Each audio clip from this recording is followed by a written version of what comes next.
CNN. This is CNN.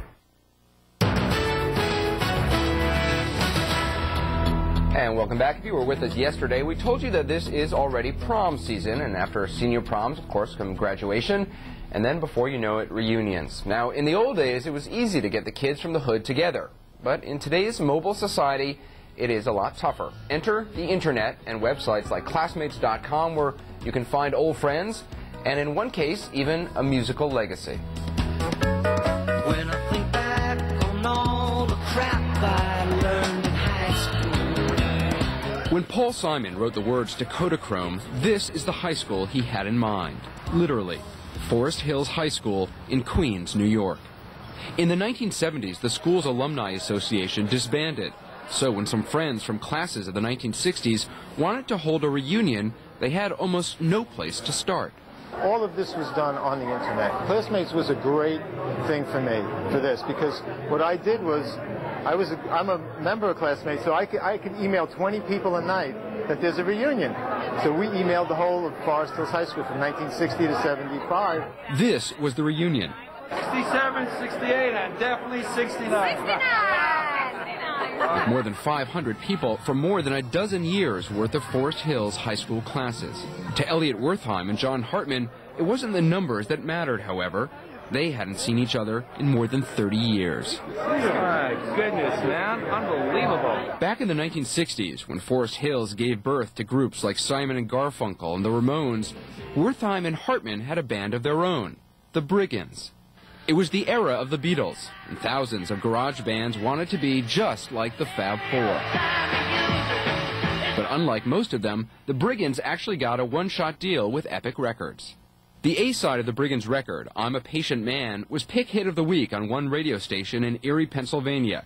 But that was about it. And the Forest Hills High School reunion is one of 22,000 that Classmates.com has helped organize this year alone.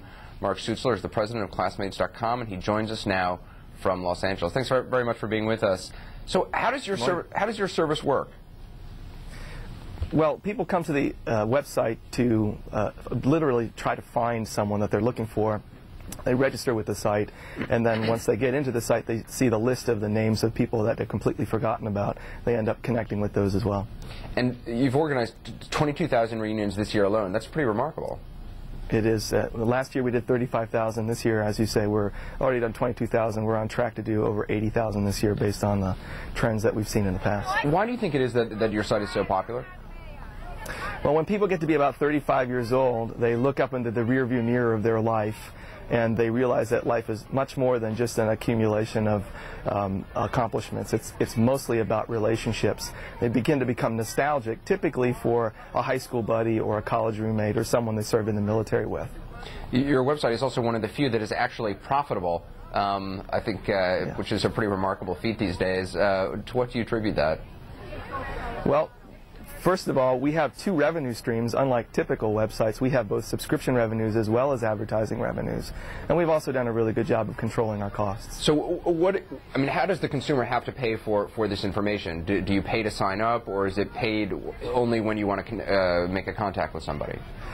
The website itself primarily is free. When you come to the website, you can register. You can see almost everything in the site for free. But if you want to communicate with someone else, either by email or on one of our message boards, you need to become a paid subscriber, and that's $3 a month. And you have about 25 million paid subscribers, is that right? Actually, we're closer to 30 million total people in the database, a little over 2 million paid subscribers. Now, is it just Classmates you can contact, or are there other services you offer as well?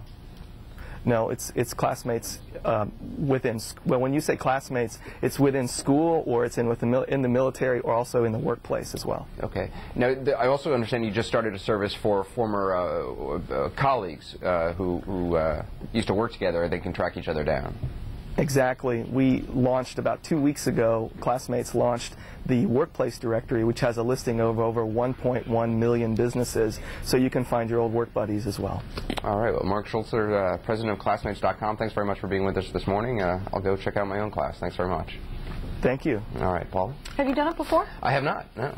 Well, you know what they did here the other day? They did a search of my junior high school friends. Oh, really? Actually, no. We tried to figure out who I went to junior prom with, and I remembered, and they did a nice little search, and I got all the stats. It was really fun. What was the theme of your prom again? Undersea enchantment. I love that. And I wore lovely lavender. Oh, the dress was so hideous, and I have the pictures to prove it. I'll share it with you all someday.